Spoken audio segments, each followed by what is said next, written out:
The question for Richard Dawkins. Can one be a believer in God as well as a believer in the theory of evolution? Richard, we'll start with you, obviously. First, I want to say, why am I the only one who's outspoken? You want to be. Obviously, you can be a believer in God and in evolution, because the Archbishop of Canterbury is, the Pope is, at least the previous Pope was, and the present Pope kind of is almost there. So is any bishop, so is any archbishop, so is any cardinal, so is any priest worthy of the name. So that is absolutely clear. As an empirical fact, it is easy to be both. I find it slightly hard. I have a certain niggling sympathy for the creationists, because I think, in a way, the writing is on the wall for the religious view that says it's fully compatible with evolution. I think there's a kind of incompatibility which the creationists see clearly, but the archbishops and the bishops, nevertheless, they've seen the evidence. Anybody who's seen the evidence knows that evolution is a fact, and so you can't get away from it. But I think the writing's on the wall. Evidently 40% of Americans disagree with you, and they can't reconcile their faith with the theory of evolution.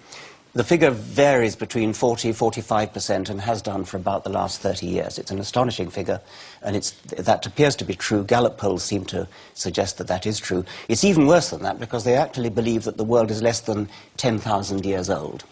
And because since the true age of the Earth is 4.6 billion years old, that's a non-trivial error. I've previously compared it to believing that the width of North America is 8 yards. Steve Fielding, can one be a believer in God as well as a believer in the theory of evolution?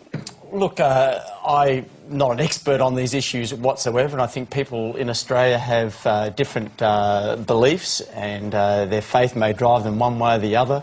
I actually believe in creationism. I think the Prime Minister does as well. So, look, I suppose at the end of the day, each person will come to their own conclusion on the issue, Tony. You believe in creationism. So, because I've never heard you state this, but it's a fact, is that you believe in creationism, not evolution. Is that right? That's correct. But look, each person will come to their own conclusion, well, and not, you know.